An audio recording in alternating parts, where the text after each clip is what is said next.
귀한 기도 내려온 찬양 감사합니다.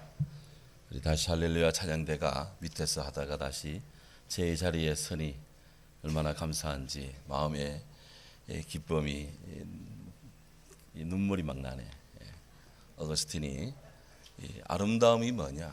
아름다움은 그 자리에 있는 것이다. 있어야 할 것이 자기 자리에 있는 것입니다. 질서가 그 자리에 있는 질서가 미의 극점이 있다는 거예요. 그래서 그의 미학은 질서다. 그래서 우리가 모든 것이 다 그 자리에 있을 때 아름답고요. 성도가 성도의 자리에 있을 때 있어야 할 자리에 있는 것이 하나님 앞에 아름다운 모습이다. 오늘 이렇게 함께한 모든 분들, 영상으로 함께하는 모든 분들에게 이런 질서의 미의 극치에 이르는 아름다움이 넘치기를, 주의 사랑이 넘치기를 주님 이름으로 축원합니다. 아멘. 어느 사막의 오아시스에 맑은 샘물이 그리고 우거진 이 야자수가 그 조그만 오두막에 한 노인 노파 한 분이 거주하면서 그것을 지나가는 나그네들에게 신선한 샘물을 그렇게 섬깁니다. 서비스합니다. 장소도 제공하고요. 나그네들은 그곳을 거쳐가며 위안을 얻습니다. 시원한 샘물, 또 그늘, 또 안식, 그렇게 편안함. 그러면서 그들이 또다시 그들의 목적지로 갈 때 할머니 고마워요 하면서 동전을 한 입, 두 입씩 그렇게 주고 갑니다. 할머니는 그것들을 자루에다가 이렇게 담았습니다. 그러다 보니 날이 갈수록 작은 주머니에도 차고 큰 주머니도 차고 그 샘물 때문에 얻는 유익이 많아요. 그런데 자꾸 이 샘물 돈 주머니가 차가면 차갈수록 할머니는 이상하게 순수한 마음의 동기, 나그네를 돕고 또 보살피고 하는 이런 순수한 마음의 동기보다도 저 사람이 내게 왔다가 떠나갈 때 놓고 가는 동전의 무게에 대해서 관심을 갖고 신경 쓰기 시작을 했습니다. 그러면서 그가 이 샘물을 잘 돌봐야 되겠다는, 누가 이 샘물을 마구 퍼가지 못하도록 신경을 쓰기 시작했습니다. 왠지 점점 샘물이 주는 것 같아서 막 신경이 곤두서고 막 잠도 잘 못 자겠고, 그런 어느 날 아침 이렇게 야자수를 보았는데 야자수 나무가 마치 샤워를 한 것처럼 물방울이 막 맺혀 있는 거 아니에요? 아니 너무 야자수들이 밤마다 남몰래 샤워를 했구나 이것들 하면서 할머니가 괘씸히 여겨가지고 도끼로 그냥 야자수를 찍어내기 시작을 했습니다. 더 이상 야자수 나무에 물이 맺히지 이가 없습니다. 그런데요, 얼마 뒤 사막의 메마른 바람이 강화되고 바람이 불고 그러자 햇빛을 막아주는 야자수 그늘이 없습니다. 그늘이 없으니 물도 말라가기 시작합니다. 물이 말라가니 찾아오는 이 나그네도 줄어듭니다. 할머니는 땡볕 아래 있다가 그도 이 고사되고 말았다. 햇빛에 쓰러지고 말았다 하는 거예요. 이 우화는 무엇이든지 자기가 독점하고자 하는 욕심, 자기 것에 대한 무한한 집착, 그리고 나만이 이 모든 것을 다 컨트롤한다 라고 생각할 때 그것은 마치 아무것도 남기지 않는 참으로 비참한 채로 다 바람을 잡는 같은 것이 되고 만다는 거예요. 그래서 험한 인생길에 우리 인생이라는 오아시스에 오늘 우리에게 몇 그루 야자수가 있고, 그래도 마실 샘물이 있고, 그래도 찾아오는 사람이 있고, 그래도 반갑다고 이렇게 한 푼 두 푼 이렇게 사랑의 그런 나눔이 있고, 그럴 때가 행복하다. 그런 것이 없으면 너무너무 인생은 적막하고 아무것도 아니다 하는 거예요. 몇 년 전에 중국에서 120살 사신 할아버지 이야기가 나왔습니다.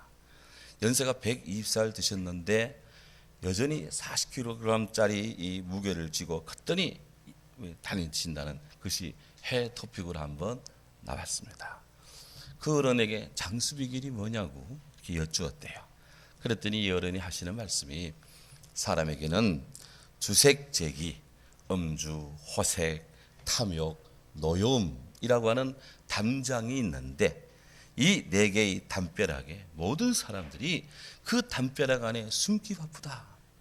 그런데 당신이 누구라도 이 담장을 뛰어넘을 수만 있다면 그는 신선이 아니라도 장수할 것입니다. 그렇게 이 할아버지가 담담히 말씀했대요. 음주, 호색, 탐욕, 이기심, 노여움. 이 담장 안에 우리가 과연 지금 갇혀 있느냐, 거기에 숨어 있느냐, 아니면 이것을 지금 뛰어넘고 있느냐 하는 것입니다. 요즘 세간에 지족지지라는 말이 유행을 하고 있습니다. 지족지지. 알지자, 발족자, 알지자, 그칠지자. 뜻을 한다면 적당히 하고 거칠 줄 알아라 하는 말이죠.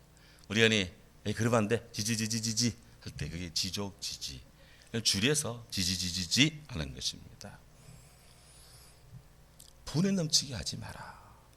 성령의 9가지 열매 가운데 사랑, 희락, 화평, 오래 참음, 자비, 양선, 충성, 온유, 절제, 이런 세상이 금할 수 없는 이런 성령의 9가지 열매, 이 열매 가운데 제일 마지막에 나오는 것이 절제입니다.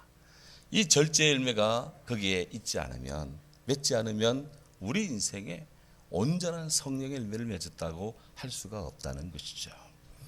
성령과 함께하는 성도의 삶이 귀하고 훌륭해도 절제하지 못하면, 그가 하늘의 메시지를 받고 그가 천국을 논한다 하더라도 그 안에 절제가 없다면 그것은 우리 주님 앞에 온전한 것이 아니다. 성경은 믿음의 주요 온전케 하시는 예수를 바라보자 그랬습니다. 예수님 안에서 그런 것들이 지지지지가 가능해요. 예수님 안에서. 예수님이 하늘의 천국의 복음을 전하고 산 밑으로 내려오셨습니다. 내려오셨더니 많은 사람들이 놀랍니다. 그러면서 주님을 따르는 사람들이 많아집니다. 오늘 1절에 보면 허다한 무리가 주님을 따랐다고 말했습니다. 요즘으로 말하면 유튜브나 페이스북이나 트위터나 카카오 스토리나 인스타그램이나 해서 그를 따르는 팔로워들이 그렇게 많아진 거예요. 그러면은 돈도 많이 번다 하고 인기도 막 하늘로 치솟는다 그러고, 저 하면은 뭐 CEO에 나오라 할 것이고 뭐 도의원, 국회의원 뭐 이래 하라고 할 겁니다. 호감도가 막 넘쳐날 겁니다. 우리 예수님이 산상에서 마태복음 5장, 6장, 7장 산상수훈을 전하시고 나니 사람들이 땅에서는 들어보지 못한 말씀입니다. 그분에 대한 호감도가 하늘을 찔렀습니다. 그래서 예수님 산 밑에 내려오니 많은 사람이 주님을 따랐습니다. 예수님을 따르는 이가 많으면 많을수록 얼마나 좋은 일입니까? 교회의 믿음의 식구들이 모이면 모일수록 얼마나 귀한 일입니까? 정말 그렇게 되기를 원합니다. 그런데요, 성경을 읽어가다 보면 그렇게 예수님께 모였던 사람들이 다 주님을 끝까지 따르는 것이 아니었어요. 군중들의 마음이 늘 조변석게 했습니다. 대략 이때로부터 한 3년 뒤 예수님께서 다시 나귀 타고 예루살렘에 올라가실 때 예루살렘 군중들이 열렬히 지지를 보냅니다. 종려나무 가지를 다 손에 들고 호산나 다윗 자손이여, 호산나 다윗 자손이여, 주의 이름으로 오시는 이여, 가장 높으신 이여 영광을 받으시고 우리를 구원하소서, 호산나 다윗 자손이여. 그들은 막 주님을 높였습니다. 근데 그 밤에 예수님께서 빌라도 법정에 딱 서시게 됩니다. 무관이들의 고발로 인해서 주님이 억울하게 재판을 받습니다. 그때 뭇 군중들은요, 무도한 대제사장들, 유대 장로들의 선동에 흔들립니다. 그래서 그 바라바가 그리고 이 예수님에게 누구를 놓아주랴 하는 이 빌라도의 이런 선택적 결단 앞에서, 요구 앞에서 그들은 바라바를 우리에게 주시고 예수를 죽이라고 그들은 소리 질러댔습니다. 그걸로 멈추지 않습니다. 저 예수의 피를 우리와 우리 자손에게 돌리시오. 그는 죽어야 될 것입니다. 그렇게 군중들이 예수님을 향해 죽으라고 빌라도에게 요구해댔습니다. 불행한 일입니다. 그 결과 이스라엘은 그들이 원하는 대로 역사 속에서 그들은 거의 멸절을 당합니다. 군중들의 지지율이 진리가 아니다는 것을 역사는 계속해서 그렇게 증명해 나가고 있는 거예요. 예수님을 항시 따랐던 사람들, 주님 가까이 있었던 사람들, 그들은 자기 마음대로 자기 마음 내키는 대로 그렇게 주님을 따랐다가 따르지 않았다가 소리 질렀다가 했다 하는 그런 무리들에 비해서 늘 소수였습니다. 하지만 그때나 지금이나 좁은 문 좁은 길을 걷는 자들은 매우 적습니다. 적지만 그들에 의해서 인생이 달라집니다. 세계가 달라집니다. 그 제자들에 의해서 몇몇 안 되는 사람들에 의해서 인류가 구원을 받습니다. 하나님의 은혜입니다. 오늘 우리들이 지금 예수님을 산 밑에서 만난 무리들 가운데 우리들도 다 와 있는 거 있습니다. 자, 이렇게 해서 주님이 사람들에게 막 애워싸입니다. 그런데 뜻밖에도 오늘 2절에 보면 한 나병 환자가 예수님 앞으로 나왔습니다. 주님께 무릎을 꿇고 절을 하면서 주여 원하시면 저를 깨끗게 할 수 있습니다. 이렇게 요청을 합니다. 1871년 노르웨이의 의사여 선생님이었던 예르하르 헬리크 아르메우 에르 한센이라는 이 분이 인간의 세포 속에 나균이 세포를 그냥 떨어져 나가게 하는 통증을 말소시키는 그 균이 득실 걸린 것을 발견했습니다. 그래서 사람들은 그 이름을 따서 우리가 흔히 말하는 이 나병을 한센병이다 그렇게 이름을 붙였습니다. 요즘에는 이 병이 완벽히 치료가 됩니다. 하지만 치료가 불가능했던 이때는 이 병은 하늘이 내린 형벌 천형병이다. 전생에 이거는 죄를 맞이해 생기는 업병이다. 그렇게들 생각을 했습니다. 이 병이 악화가 되면 신체 말단의 조직들이 떨어져 나가도 아픈 줄을 모릅니다. 빨갛게 빈 숯불에 밤이 구워져 있는데 보통 사람들은 그거를 집게로 집어냅니다. 당연히 집게로 집어내야죠. 아니면 긴 젓가락 가지고 집어내야 돼요. 그런데 이 병에 걸린 분은 맨손으로 그것을 집어내도 뜨거운 줄을 몰라요. 코끝이 귀끝이 떨어져 나가도 아픈 줄을 몰라요. 통증을 모르는 거 되게 좋겠다 싶은데 여러분 그것은 저주에 가깝습니다. 우리가 아픔을 느끼고 통증을 느끼고 아이고 허리야 목사님 아이고 다리야 허리 아파서 어디가 아파서 하는 것 하나 앞에 감사하시기 바랍니다.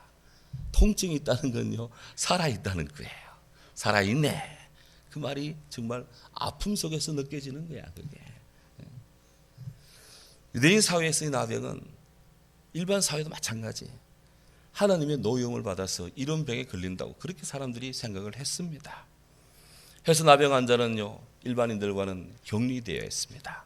사람을 마주칠 때는 나는 부정한 사람 가까이 오지 마세요 소리 지르고 얼굴을 가려야 했습니다. 전하는 바에 따르면 남유다의 우시야 왕이 그의 인생의 말년에 제사장만이 들어갈 수 있는 지성소에 들어갔습니다. 그러다가 하나님 앞에 징벌을 받았습니다. 그래서 한센병 환자가 되었다는 거예요. 킹덤 오브 헤븐이라는 영화 보신 분 많을 겁니다. 지금도 텔레비전에 가끔씩 이렇게 나오고 있는데요. 그 영화를 보시면 제1차 십자군 전쟁 때 예루살렘을 탈환한 그런 이 십자군과 또 무슬림 이슬람 세력의 대결이 거기서 펼쳐집니다. 언제 봐도 흥미진진한 그런 아주 영화 명화이죠. 거기에 나오는 한 왕, 예루살렘의 왕, 뭔가 마스크를 이렇게 쓰고 힘없이 그렇게 측근들에게 얘기하는 모습을 볼 것입니다. 바로 그분이 바로 영화 속에 나오는 그 왕이 보드행 4세 1161년에서 1185년 예루살렘을 다스렸는데 그가 한센병 환자였습니다.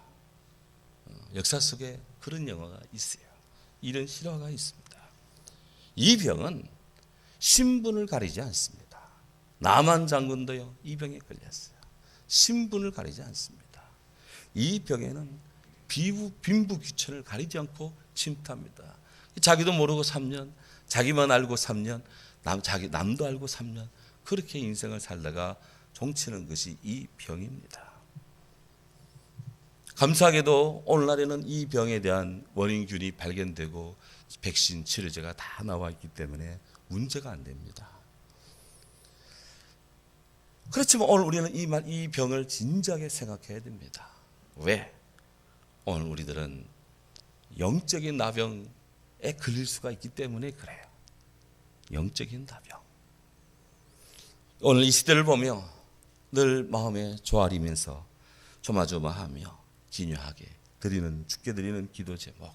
주님, 코로나19 조심하는 건 좋지만 주의 성도들이 혹 영적으로 감각이 떨어져가는 이런 나병 환자 비슷하게 될까 심히 두렵나이다. 이 시대 모든 목회자들의 기도입니다. 우리가 지금 영적인 감각을 상실하며 살아가고 있다면 상당히 문제입니다.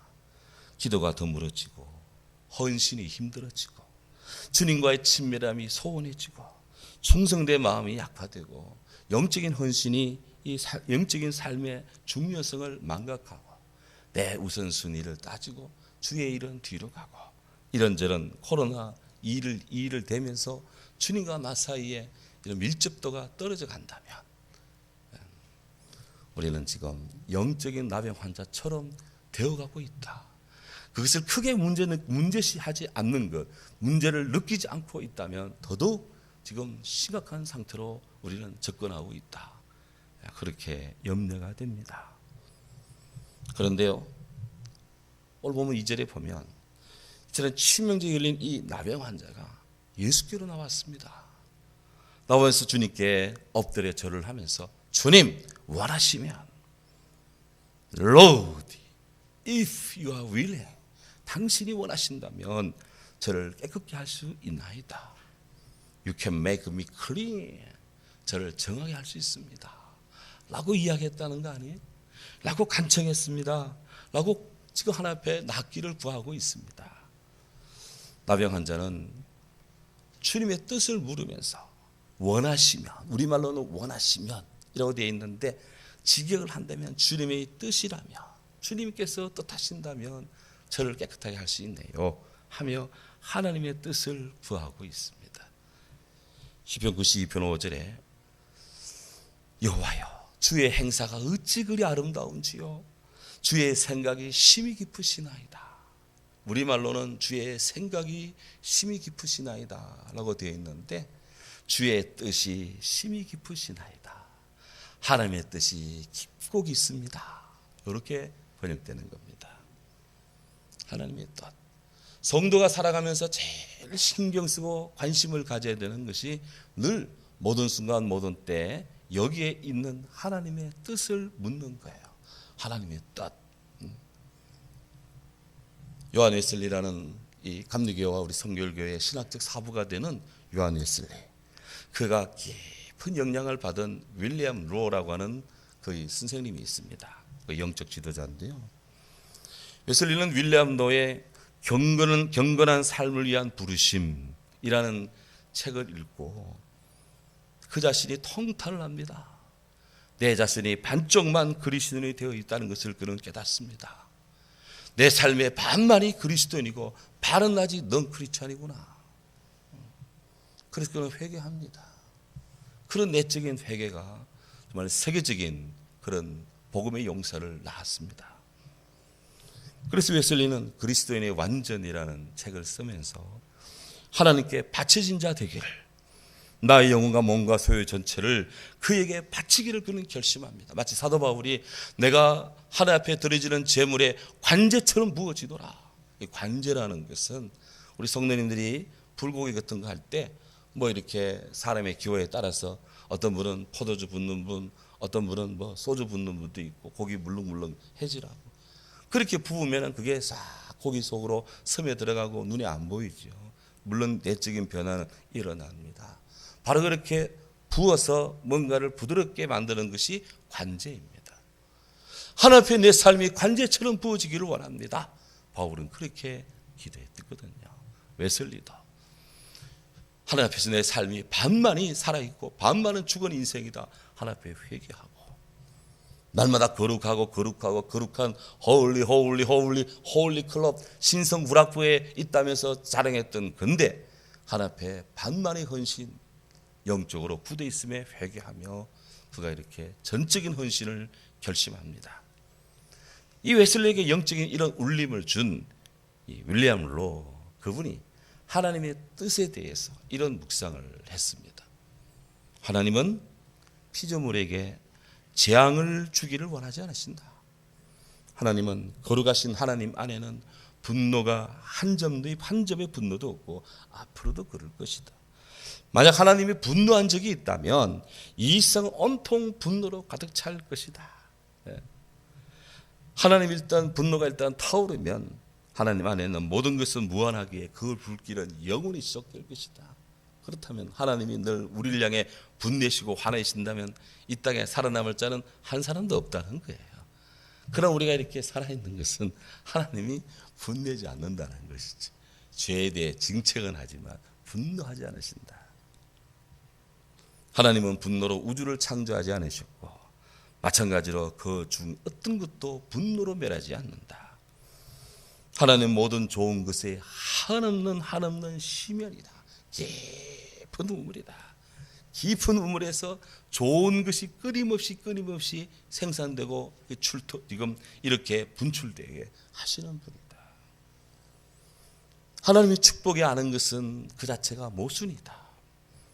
태양이 본질상 빛의 연청을 비추는 것처럼 모든 창조물을 향한 하나님의 뜻은 오직 한 가지.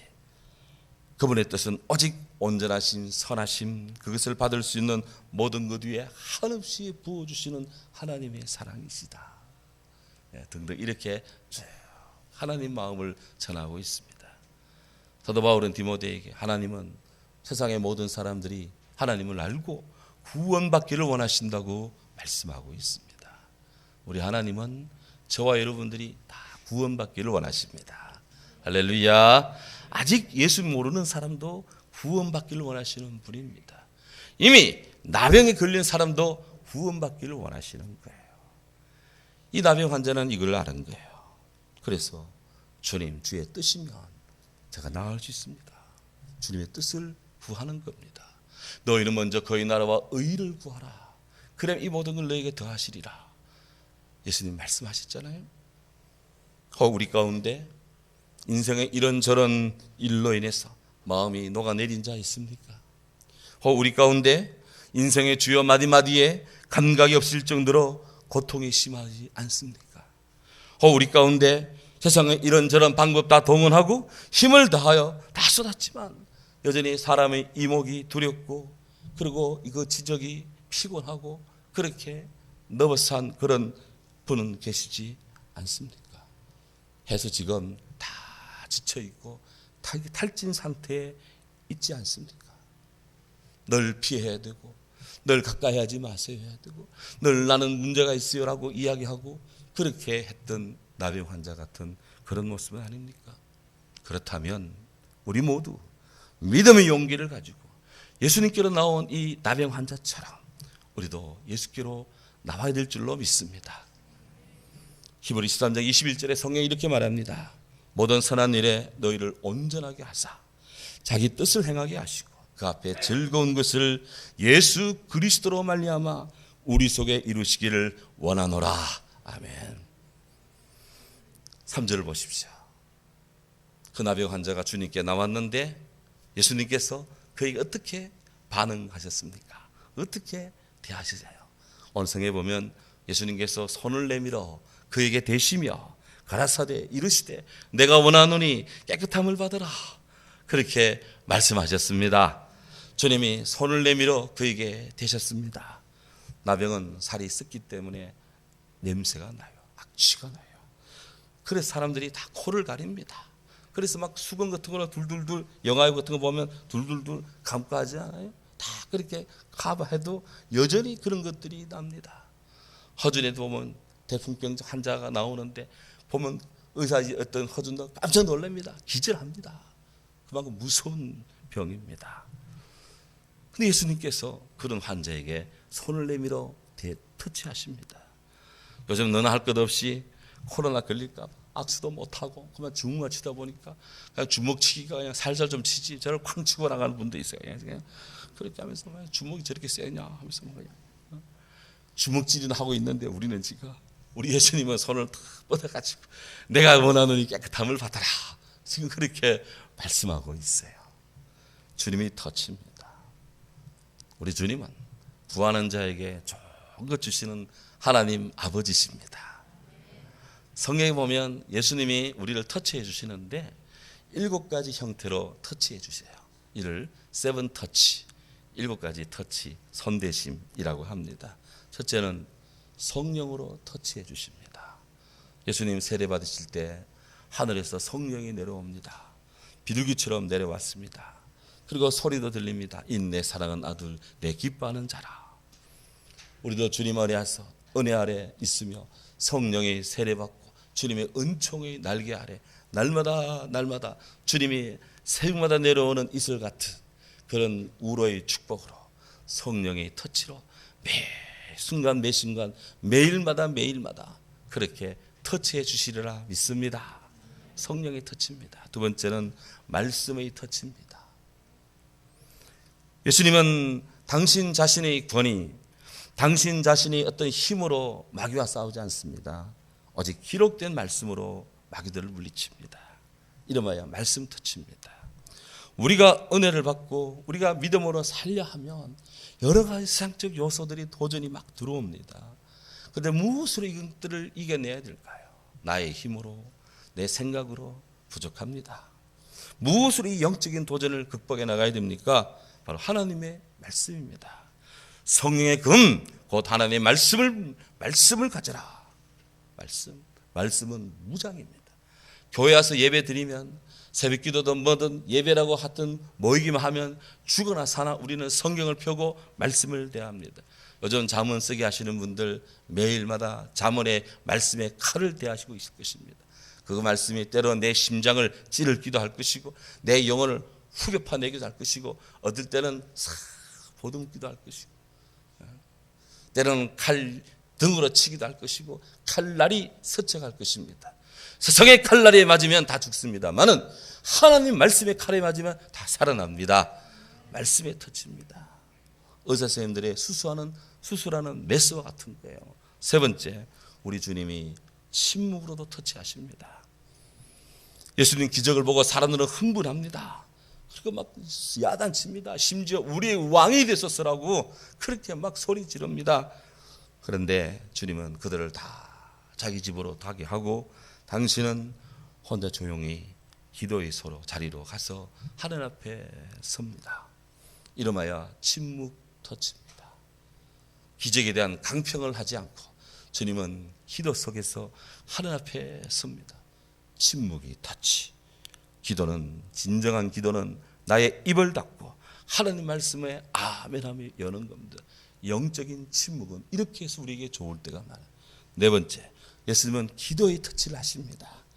마귀 유혹이 계속되고 인간의 죄값에 대한 이런 강력한 이런 보응이 밀려올 때 주님 이 모든 것들을 당신의 몸으로 다 감당해야 됩니다. 그래서 주님은 십자가 지기 전날 밤을 새워 기도하십니다. 아버지요, 하나님 뜻이라면 이 잔점 저리 좀 안 오면 안 될까요? 하지만 내 원대로 마옵시고 아버지의 뜻대로 하옵소서. Not what I want, but what you want. 내가 원하는 것이 아니라 아버지가 원하는 대로 하옵소서. 그렇게 우리 주님은 기도하셨습니다. 기도의 터치. 기도는 나의 뜻을 꺾고 하나님 뜻을 고백하는 것입니다. 진정한 기도가 우리 안에 기도 속에 주의 터치를 받을 수 있기를 바랍니다. 다섯 번, 주님은 고난의 터치를 하십니다. 예수님 생애에서의 정점은, 클라이막스는 십자가 지는 것이고 십자가에 달리시는 것입니다. 그런데요, 우리 주님 부활이 언제 있었습니까? 다 두려워하는 고난의 십자가 죽음, 그 뒤에 이어서 십자가의 부활이 일어나는 것입니다. 그렇습니다. 십자가의 고난을 십자가 짐으로써 우리 주님은 부활하시고, 고난에 대한 응답으로 주님이 고난 받으심으로 고난당하는 자들의 모든 고난을 아시고 다 해결하시며 감당할 만한 힘을 주십니다. 그래서 우리에게 때때로 십자가 짐 같은 고난이 있는 것 감사하시기 바랍니다. 하나님이 사랑하셔서 우리의 그런 일을 주시기 때문에 부활을 주시기 위해서 십자가 주시는 거예요. 여섯 번째, 예수님은 부활의 터치를 하십니다. 하나님의 창조가 생명을 낳았듯이 십자가 부활의 이 생명에도, 핵심에도 생명이 있습니다. 죽음을 이기는 길, 가장 확실한 길, 부활하는 것입니다. 그 주님 말합니다. 나는 부활이요 생명이니 나를 믿는 자는 죽어도 살겠고 무릇 살아서 나를 믿는 자는 영원히 죽지 아니하느니 이것을 내가 믿느냐? 세상에 어느 누가 부활을 이야기한 사람이 있습니까? 오직 예수 그리스도. 천하 범세에 구원받을 만한 이름 우리 주 예수 그리스도 외에는 없습니다. 주님이 부활이십니다. 그래서 우리는 지금 주님의 부활을 터치합니다. 나를 믿는 자는 죽어도 살겠고 무릇 살아서 나를 믿는 자는 영원히 죽지 아니하리니 이것을 내가 믿느냐? 우리 모두 마리아 마르다처럼 Yes Lord, 그의 그렇습니다 주님이라고 대답할 수 있기를 바랍니다. 아멘. 일곱 번째, 우리 주님은 비전 터치를 하십니다.